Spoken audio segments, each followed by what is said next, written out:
Recently, in the Acer Predator League 2020, ended with a bang the series between Polaris Esports and Execration, with Polaris back in the W by defeating Execration in a best-of-3 series with a scoreline of 2-1.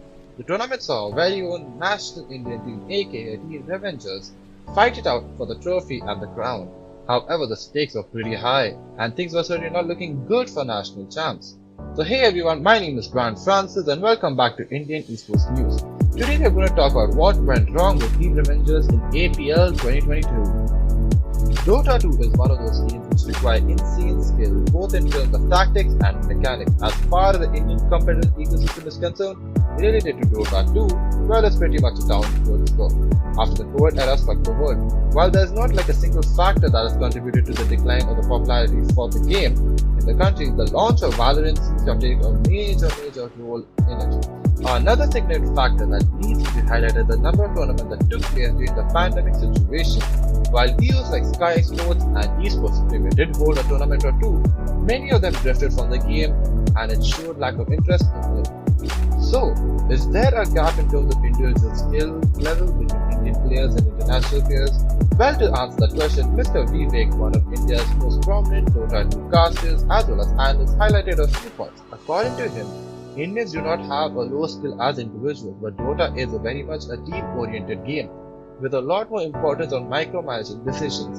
We struggle to keep up with the level of decision making among the best players in the world.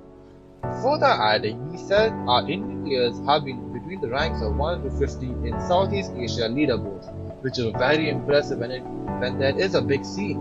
He also pointed out that our Indian teams lack a strong draft in the game. We at IEN were fortunate enough to hold an interview session with Mr. Johan Mehta, also known as Lightstrike, who has been an analyst in Dota 2 for the past couple of years. Here's his thought regarding the current state of Indian Dota.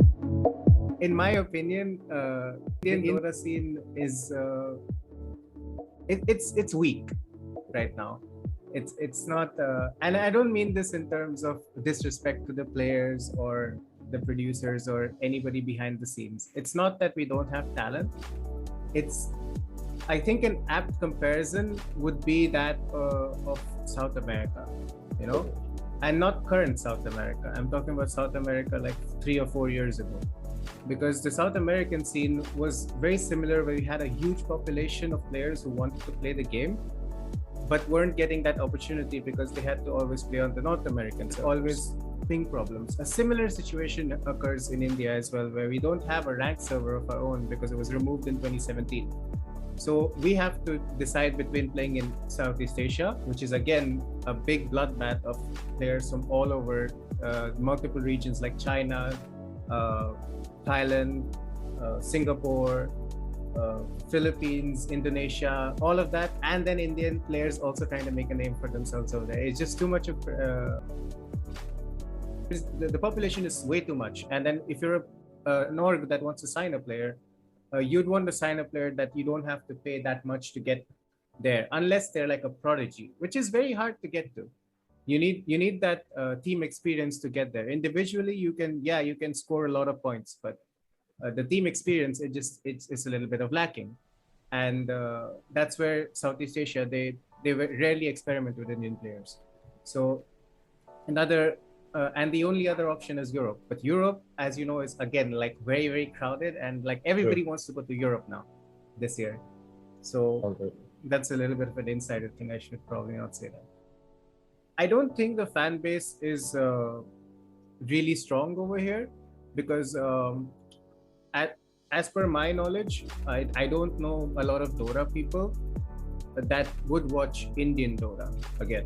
Like, you know, they would watch Dota, but they would watch the Dota that matters. And I'm sorry to say this, but high stakes is what people want to watch. You know, you don't want to watch the little leagues. And I cast little leagues, so I know the viewership is very low, and that's even internationally, it's very low. So like locally, it has to be something where, you know, you advertise it in a way that, oh, I should probably watch this because stakes are on the line.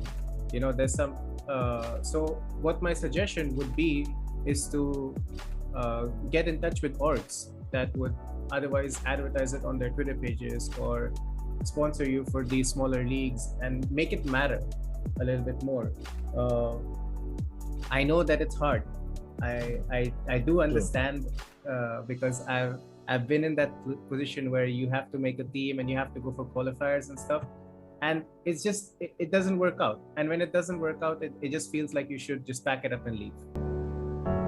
Overall, Dota 2 for now has dried off, is viewed as a competitive esport title in the country. However, there is still room for growth and revival of the game if our TOs decide to look into matters and bring up a few tournaments on the game. At initial stages of the revival phase, it is absurd to expect high responses from the community. However, consistency is the key.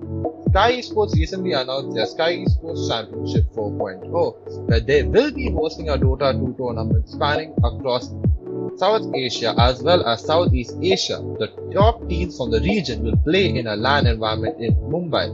This is the first big step for the Indian Dota community, and hopefully we see the tournament pulling out quite a good amount of numbers. Yeah, so that's it for today. Hope you all folks enjoyed the video, and make sure to drop a like, subscribe to our channel, and as well as push the notification button for getting daily updates on our news as well as on our content on the channel. Stay tuned.